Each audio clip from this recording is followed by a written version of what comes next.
ritmo. Glória a Deus. Paz do Senhor, amado. Dia de oportunidade. Pensa bem na oportunidade. Glória a Deus. Glória a Deus por essa oportunidade. Nós estamos diante de uma mesa cheia. O Espírito Santo do Senhor está ali esperando a nossa vez de cear com Ele. Né? Isso é uma oportunidade que não tem preço. É só nos viver a oportunidade, como no início do culto hoje foi falado de oportunidade que nós temos de se reunirmos com os nossos irmãos e fazer propósito, porque vida sem propósito não chega em lugar nenhum. Tudo que fazemos na nossa vida particular, na nossa vida espiritual, tem que ter propósito, porque sem propósito nossa vida não tem sentido. Então vivemos em propósito em propósito, até chegar o dia que o Senhor vai vir nos buscar. Um povo que aprendeu da palavra do Senhor, um povo que fez aliança com o Senhor, um povo que aproveitou essa oportunidade que nós acabamos de cantar, né? Essa história de Jesus, para que hoje nós estivéssemos aqui livre para te adorar, contando as histórias maravilhosas que o Senhor passou naquela cruz que não foi fácil, mas hoje nós estamos aqui para honrar o Senhor.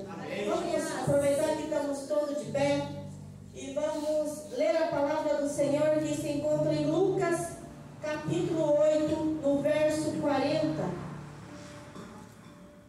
Vamos aprender a história hoje de duas pessoas que receberam um milagre no mesmo dia, né? E quantos milagres nós recebemos no mesmo dia? E aqui foi com duas famílias diferentes. E o tema desta noite, irmãos, vamos aprender com esses dois irmãos, com essas duas passagens, é esperarmos no Senhor. Né? Porque nós precisamos esperar no Senhor. Né? Como esse homem e essa mulher esperaram no Senhor. 8, Lucas 8. Todo mundo achou? Eu quero que todo mundo leia essa palavra, medite nessa palavra. Olhe bem o tamanho do milagre dessas duas famílias, né? Que se encontra em Lucas, nos evangelhos, né?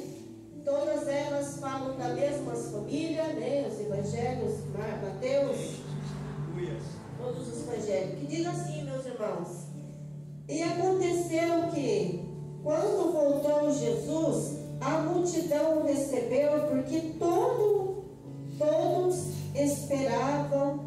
estavam esperando.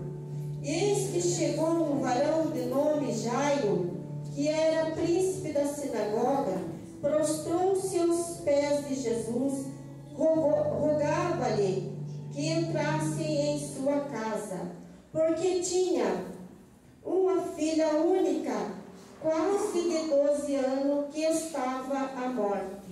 Pode se sentar, irmãos. E prosseguindo aqui essa história, irmãos, e indo ele, apertava a multidão. E uma mulher que tinha um fluxo de sangue, havia 12 anos e gastava com os médicos todos os seus haveres, e por nenhum pudera ser curado. Chegando por detrás dele, tocou na orla de sua veste e logo estancou o fluxo de sangue.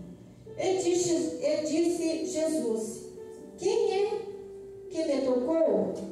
E negaram todos. Disse-lhe Pedro, os que estavam com ele: mestre, a multidão te aperta e te oprime, e diz: quem lhe tocou? Lá no 46 diz assim: e disse Jesus: alguém me tocou, porque bem conheci que de mim saiu virtude.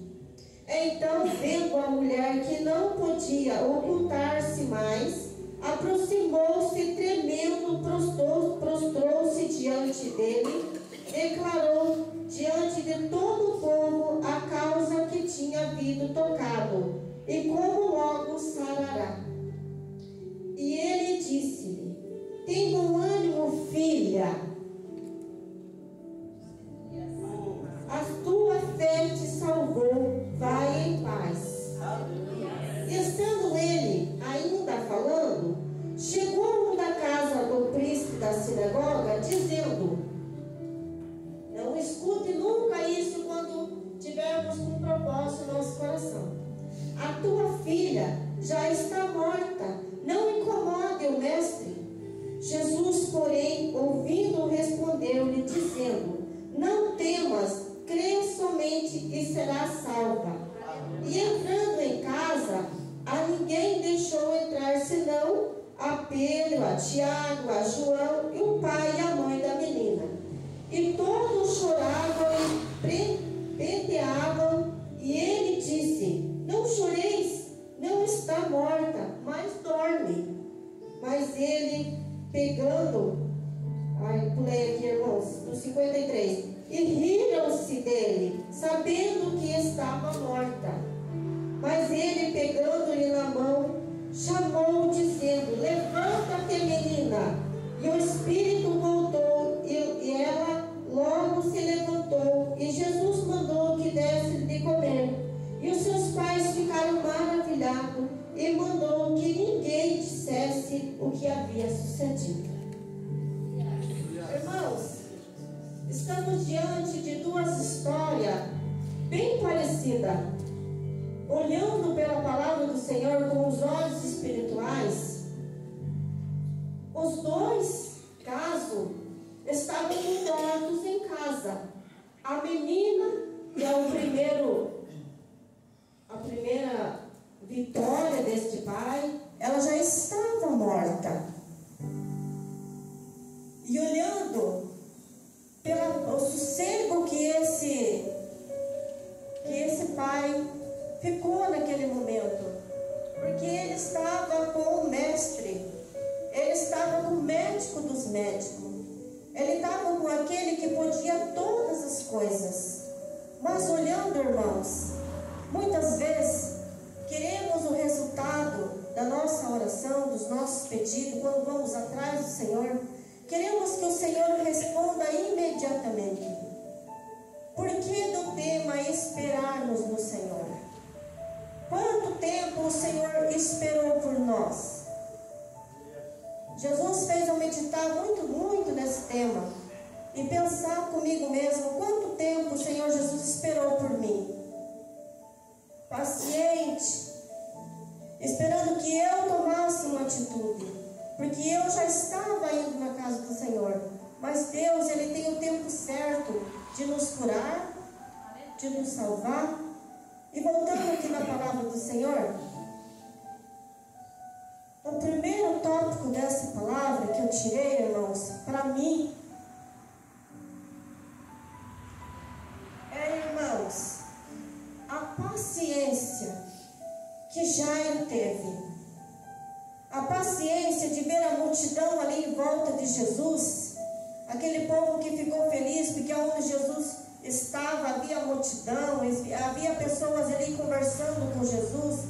Aonde Jesus estava sempre cheio de pessoas. E ele ficou ali com paciência, ele não se exaltou. A palavra do Senhor não diz aqui que ele falou: para aí, povo, dá licença, deixa Jesus passar. Ele está indo lá na minha casa, né? Ele está indo lá na minha casa, eu fui atrás de Jesus, né? Eu estou levando Jesus na minha casa. Esperem vocês, eu sou o primeiro da fila que fui atrás de Jesus, né? E ele está indo lá na minha casa porque eu tenho uma filha só e ela está morta.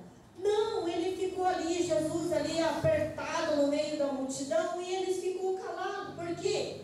Porque ele tinha paciência, ele estava esperando no Senhor. Ele sabia que a hora que ele saísse dali, podia ser de noite, meia-noite, 1h, meio-dia, Jesus ia levar a salvação.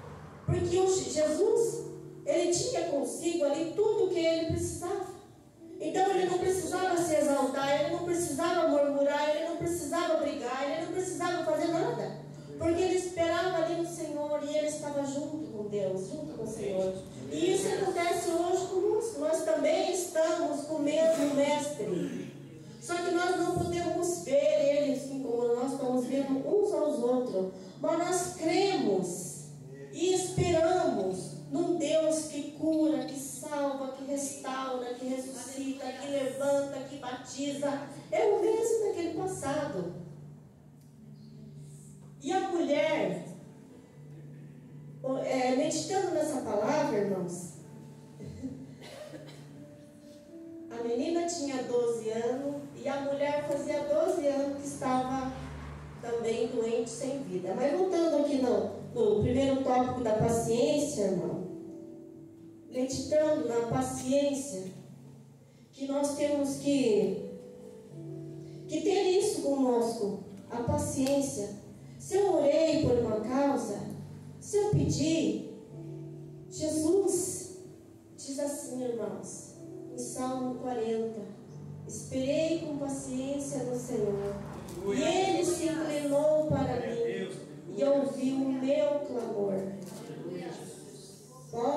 Pode marcar, leia o Salmo 40, esperei com paciência no Senhor, e Ele se inclinou para mim e ouviu o meu clamor. Então eu tenho que esperar com paciência, que o Senhor está com os olhos sobre mim. Como ele estava atento àquele filho dele, Jairo. Estava uma multidão ali, mas os olhos daquele mestre estavam no Jairo. Ele não fez nenhum gesto de escândalo. Ele esperou com paciência no Senhor. Né? Então temos que aprender como Jairo, ter paciência no Senhor, esperar que o Senhor venha trazer a solução de todas as coisas. Ele venha trazer a cura, Ele venha trazer o que nós precisamos, o que nós clamamos para o Senhor. Vamos entrar no clamor pelas vidas? Vamos esperar com paciência no Senhor.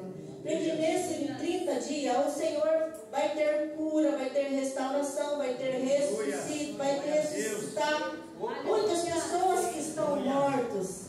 Então nós temos que fazer esses 30 dias e esperar no Senhor com paciência. Que nem o Beto leu aqui. É em vão eu vim aqui orar, pedir e depois não esperar. Querer que o Senhor enche essa casa com todas as pessoas que eu vou orar, porque eu tenho muitas pessoas, né? Mas querer que no dia seguinte o Senhor já traga todas. Não, eu tenho que esperar com paciência no Senhor.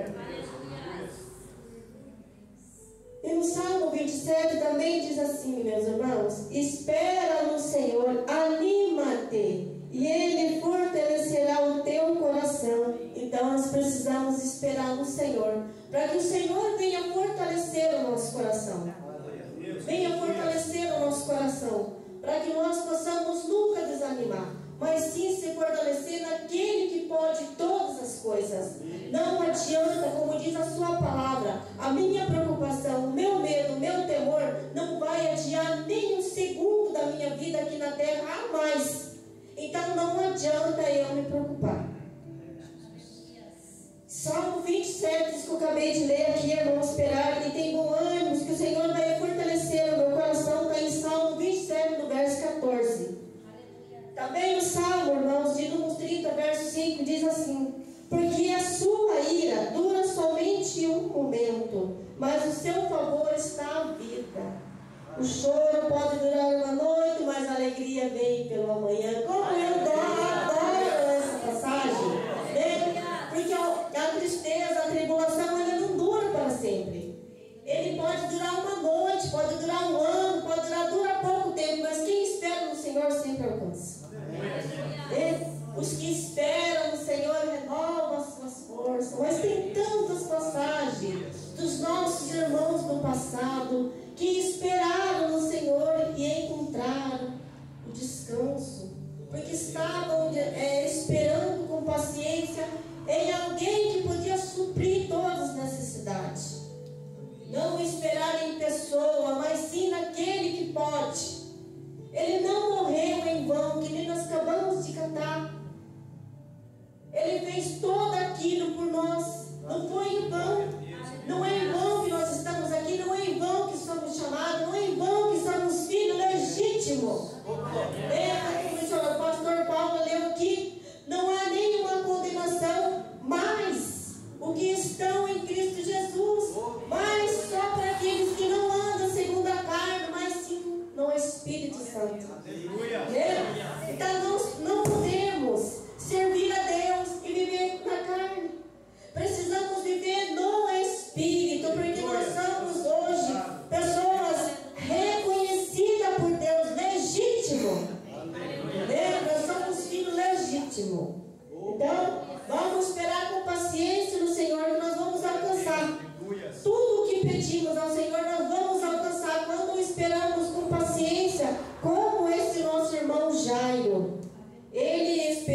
propósito. Mas é assim que nós vamos chegar no último dia.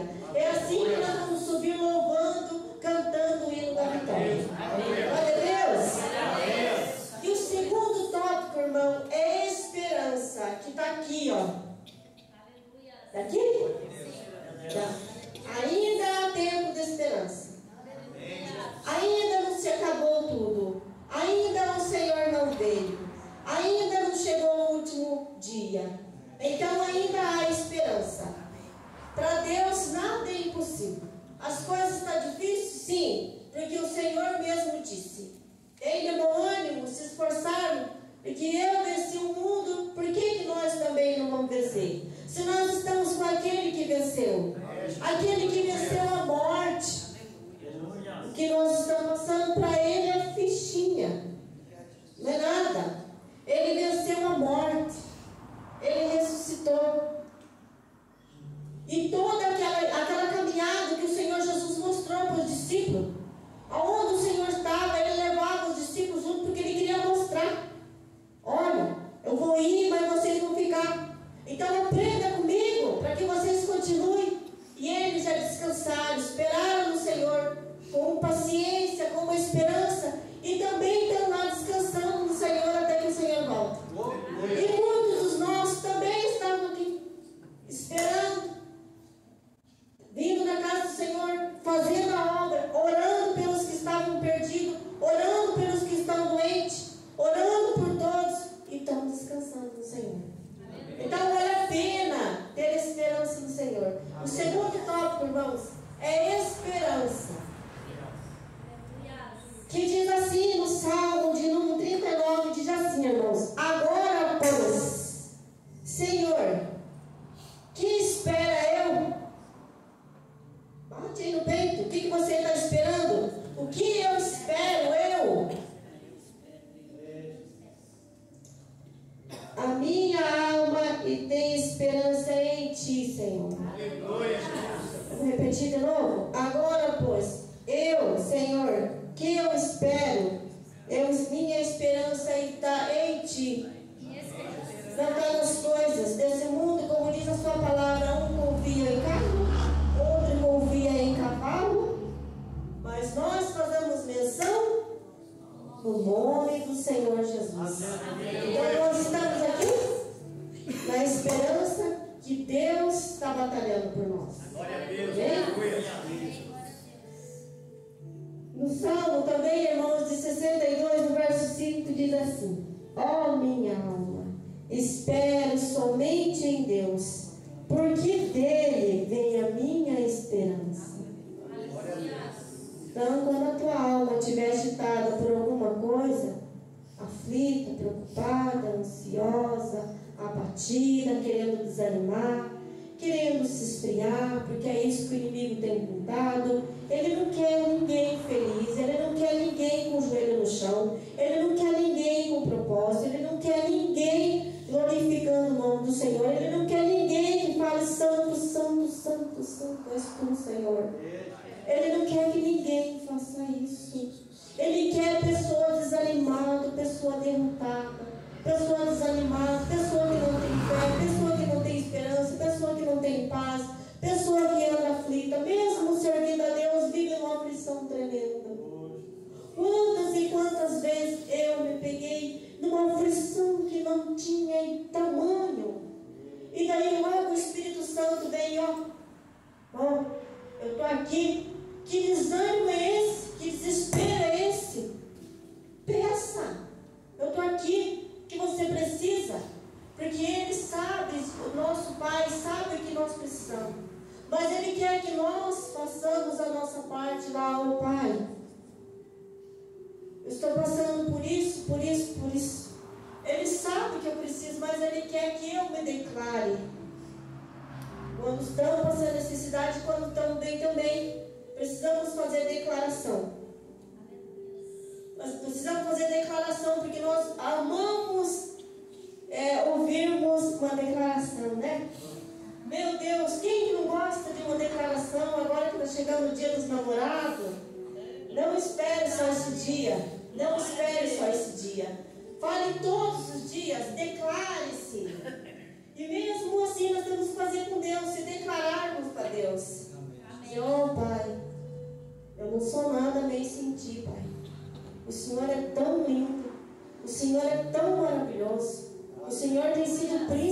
vida. O Senhor tem sido o príncipe da minha família.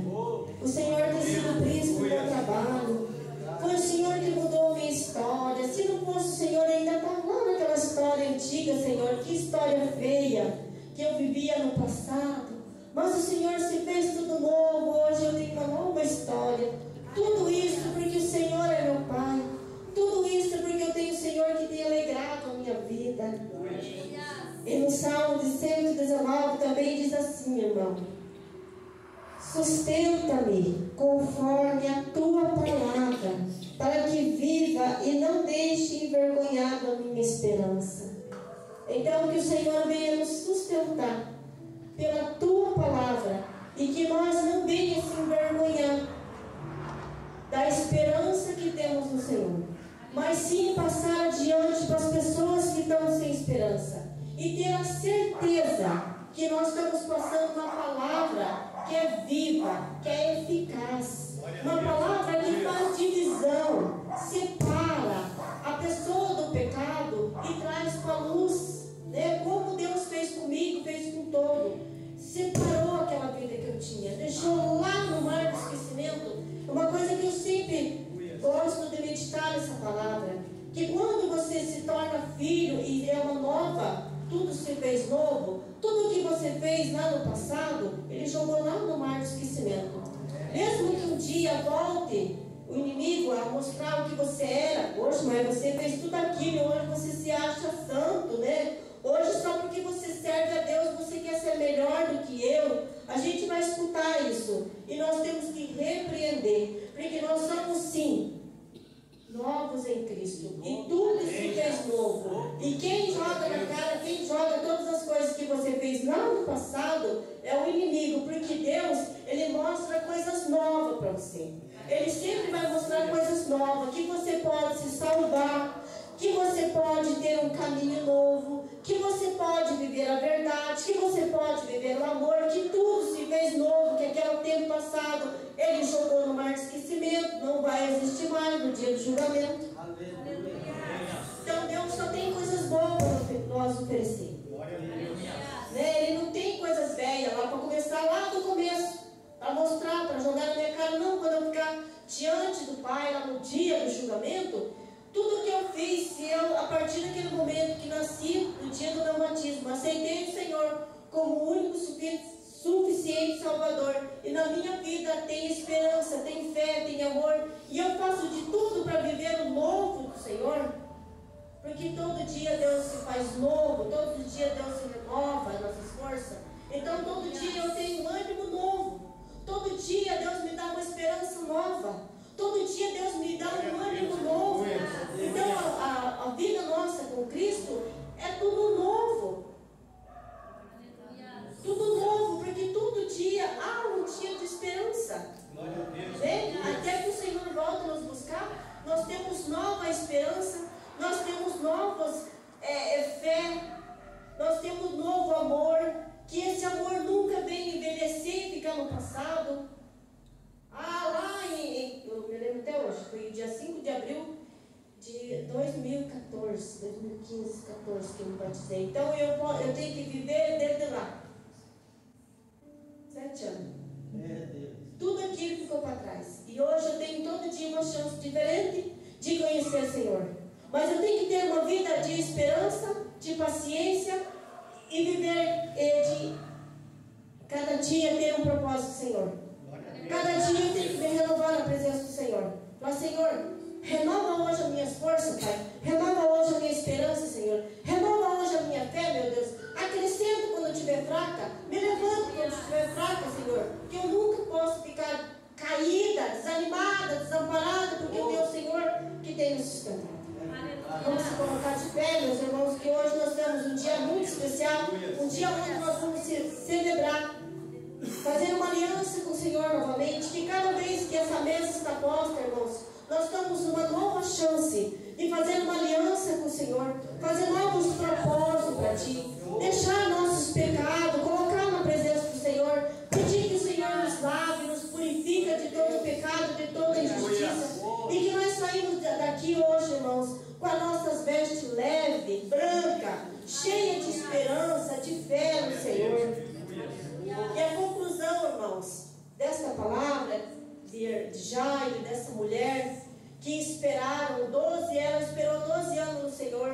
esperou, o Senhor não, ele esperou doente, tinha gastado todo o seu recurso com os médicos, e não tinha sarado, mas Deus, ela fez um esforço, ela se esforçou, sabia que o Senhor ia passar por ali. Ela se colocou em risco, irmãos, porque naquela época, uma mulher nesse dia, ela era impura, ela precisava ficar longe de todos, ela não podia ter a liberdade dentro da igreja, ela não podia visitar ninguém, ela não podia ficar com a sua família, era uma pessoa que passava, ela era uma pessoa impura.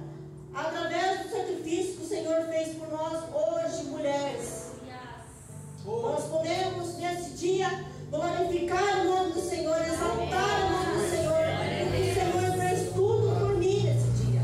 Ele levou para Ele todo o meu sofrimento, e hoje eu posso declarar que o Senhor é santo na minha vida, que o Senhor é meu rei, que o Senhor é meu pai. Em conclusão dessa palavra, irmãos, quando nós pedimos ao Senhor, e tudo que nós pedimos e fazemos para o Senhor, Ele está com os braços abertos para nos receber, para nos abraçar, para nos dar força. E eu quero deixar, para fechar essa conclusão aqui, esse texto com os irmãos, um texto que está em Mateus 11, 28, irmãos. Eu creio que todo mundo conhece essa passagem, mas se vocês quiserem anotar, quiserem que eu passe esses textos para os irmãos, meditar na casa, porque é muito maravilhoso esses textos, que o Senhor Jesus disse assim, meus irmãos. Ele fez um convite para todos, Ele não fez um convite só para mim. Ele fez um convite para todos e disse assim: vinde a mim todos que estão cansados e sobrecarregados, que eu vos aliviarei. Aprenda comigo que sou manso e humilde de coração, assim nós vamos encontrar descanso para a nossa alma. Assim nós vamos encontrar paz, assim nós vamos encontrar fé, assim nós vamos encontrar força, assim nós vamos encontrar momentos para passarmos pelas pessoas o quanto o Senhor é importante, o quanto Deus é digno de toda adoração, o quanto nós amamos, porque todas as coisas contribuem, todas as coisas cooperam para o bem daquele que ama Deus. Então, se nós amamos a Deus, as coisas vão acontecer. Então, é só entregar nosso fardo. Sabemos que não é fácil, nós temos um fardo, nós temos um mundo que está indo de mal a pior. Mas se nós colocar tudo isso que está acontecendo no nosso mundo, no nosso país, na vida dos nossos irmãos que estão do nosso lado, que tem um fardo maior do que o nosso, o Senhor vai aliviar. Se nós aprendermos com o Senhor Jesus, nós vamos ficar leve, nós vamos ficar suave, porque nós vamos crer no Senhor. Nós vamos deixar tudo na mão dele. E quando voltar todo esse fardo, novamente